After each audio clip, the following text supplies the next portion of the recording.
Derek, thank you. There is nothing like a good night's sleep. It is important for the mind, body, and soul. And for many of us, sleep can be elusive. Many lean on sleep aids to get some rest.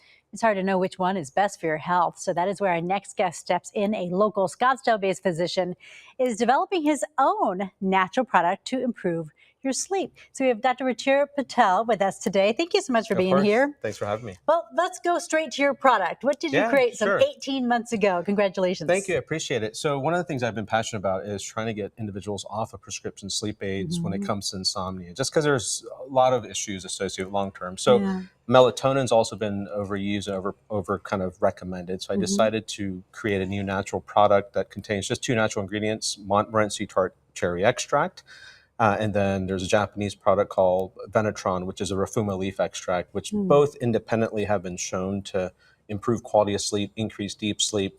And I decided to combine the two. We ran our own clinical study and showed really significant improvements in sleep quality and alertness. Wow. And so this is this product right here. It's just a little dropper that you do at night? Yeah. So it's a little tincture, basically. You take 1 to 2 dropperfuls below the tongue. It allows for it to absorb quickly, about half an hour before you want to go to bed. Oh, wow.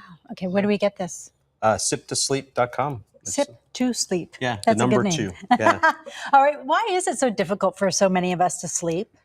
Oh, gosh, that's a very loaded question. Yeah, I mean, there's so many different things. Yeah, I mean, obviously right now with the election, economy, stressors of life, right? I mean, everyone has a tendency to take all that stuff to bed. Also, anxiety is high for many individuals, so that can cause the brain just to be overactive.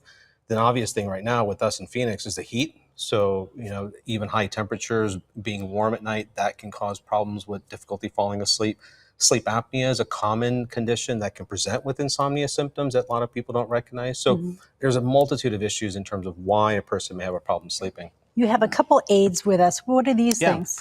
So obviously for obstructive sleep apnea, and then there's another form of sleep apnea called central sleep apnea. The most common treatment that we've recommended for years is a mask, right? That people wear. I wear one myself as well. But there's a lot of individuals out there that just can't tolerate them for various different reasons. So we had to come up with alternatives to be able to successfully treat individuals with moderate to severe sleep apnea, because there is an increased risk of cardiovascular disease, even Alzheimer's disease. So over the course of the last several years, there's actually 2 implants that have been released. One's called Inspire, which looks just like a little cardiac pacemaker. So where are we having that implanted? So they go on the right anterior chest wall. ENT implants the Inspire, which is for obstructive sleep apnea. Basically, long story short, it just helps to trigger the tongue to move forward and open the throat. And then the second implant is another one that's implanted by cardiology that's used to treat central sleep apnea. So this goes near the heart? No, still on the right chest wall. And in essence, it just stimulates the diaphragm to continuously contract when we're sleeping. I think I'll go over here first. Yeah, would be the best bet, right? Yeah. And what else can we do with our bedding or with cooling our home? What can we do to give ourselves the best shot for a good night's sleep? So ideal temperature, ambient temperature for sleep is anywhere from 65 to 68 degrees at night.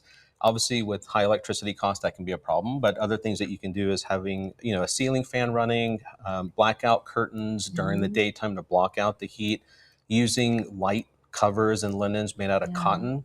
Cool down before bed. You gave us this note. What does this mean when we're running around doing hot activities? What does that mean, cool down? So cool down. So one of the things about sleep onset is that as the evening approaches, our core body temperature starts to decline, starting around 2 hours before we actually habitually would go to sleep. That's also when melatonin release occurs in the brain. So we want our core body temperature to start to reduce in order to initiate the whole sleep process in the brain.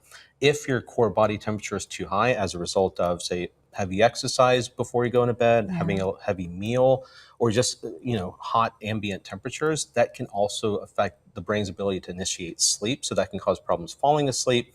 It can cause problems staying asleep. It can reduce the amount of time you spend in deep sleep and even dreaming or REM sleep, which has a multitude of, other issues. So what we mean by cooling down is, taking a lukewarm shower if necessary, try to, avoid having a heavy meal, heavy strenuous exercise, even going out for a long walk in the evening right now in our summer heat, too hot. when it's still over 100 degrees after the sun goes down. That's still not good because it's going to raise your core body temperature. So, well, congratulations on your new product. And thank you for, you told me it was important to you to get people off the prescription drugs into something natural that can help them sleep through the night. And, a good night's Absolutely. sleep, that does everything for us. Doctor, Thank congratulations you. and thank you. Yeah, I And appreciate it it. is Thank you Sip for having me. to Sleep.